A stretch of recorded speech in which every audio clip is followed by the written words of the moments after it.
Hey, what's going on all my YouTube folks out there? How you guys doing today? Back for another video on the KT Hoops channel. Today we're going to be talking about the NBA Finals and the preview of the Lakers and the Heat. And I'm going to give you my takes on the keys to the series, who I think is going to win the series, and different aspects we can look at and talk about as far as the advantages, the disadvantages for both teams. Don't forget to subscribe, hit that notification button, hit that like button. Also to let you know when I'm dropping new content, new videos. Drop your comments in the comment section to let me know what I can do better. And drop me topics if you want to discuss anything basketball related. Just trying to keep the channel turning over new pages. So just keep giving me feedback. Thank you everybody so far. Let's get into it. Let's talk. So I am choosing the Lakers, of course, in this series, being a Laker fan. I do have the Lakers winning this series in 6, but I don't want Lakers fans to sleep on this Miami Heat team. They are very well coached, very disciplined on defense, and they are a deep, formidable opponent. Starting at the top with Jimmy Butler. This guy's a dog, plays terrific defense, and Jimmy in these fourth quarters in the playoffs has shown up immensely. Then you got Bam Adebayo. Bam is coming to his own this year. I remember him at Kentucky being raw talent, really a shot blocker. You could see he had a few offensive skills, but this year he has really taken his game to a new level. And he's a guy that the Lakers haven't faced so far. A big that can face up, that is quick, agile, can step out, play defense, hit that 15 to 18 footer. And he's really going to be a guy that AD hasn't seen before, going back to the previous series, with Christage and Whiteside. And then, of course, Houston didn't have any big men. They had PJ Tucker as their big guy.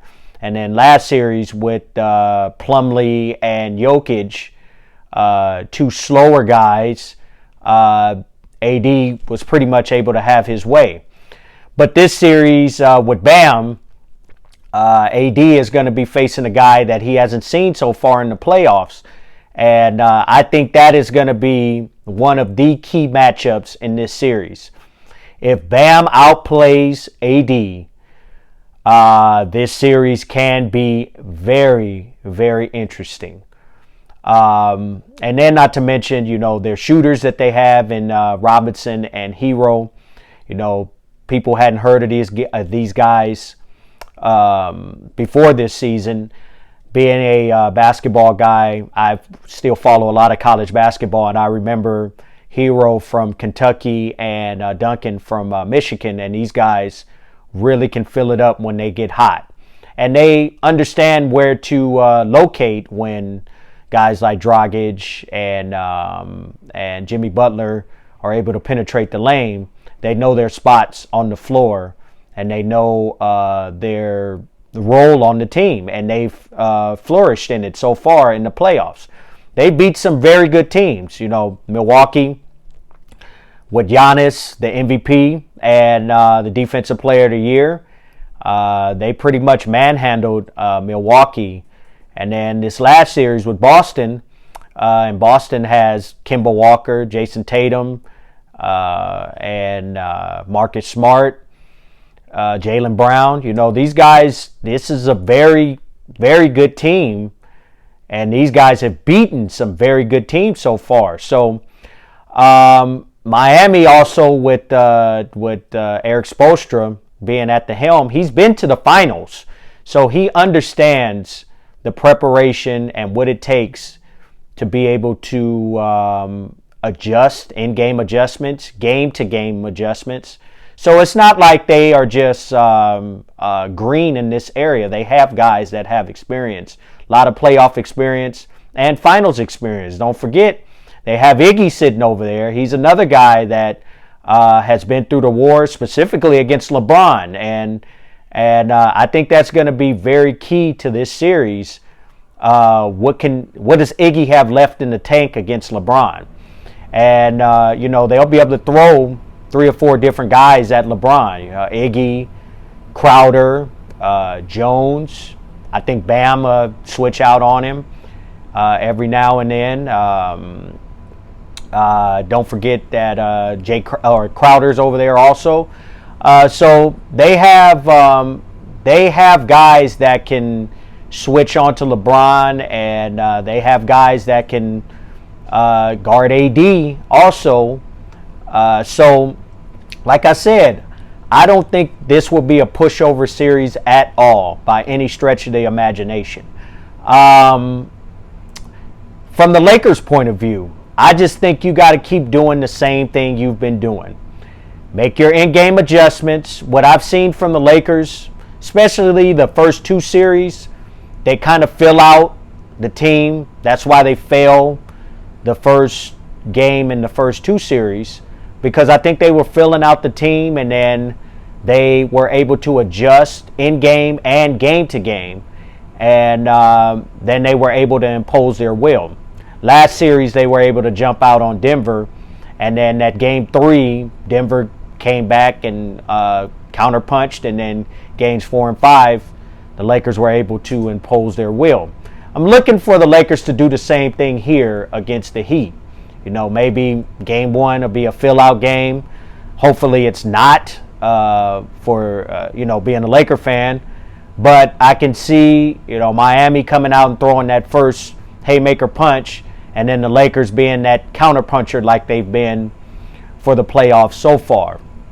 Like I said, on the other side, AD has to really establish his will and establish that, hey, look, Bam, you're nice, not taking anything from you, but I'm Anthony freaking Davis, and I'm about to show you why I should be mentioned in the top players in this league.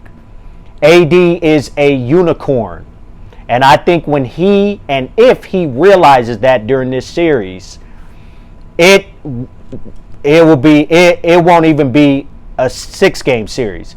If AD can give me 30, 12, and 4 to 5 assists, 2 or 3 blocks, I don't even think it'll be a series, because AD is such a unique talent that it doesn't matter what the other team does out there.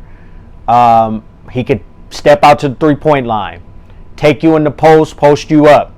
The mid-range game is been on point. So if AD decides that, look, I know I'm the best player out here, I'm about to show it, I think that's it.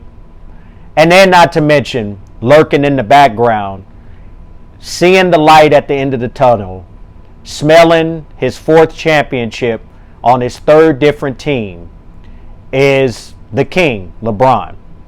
I think LeBron showed in Game 5 against Denver that when he's ready to put the pedal to the metal, that he can still just dominate and close out series. And I think LeBron can smell this championship and really putting a nail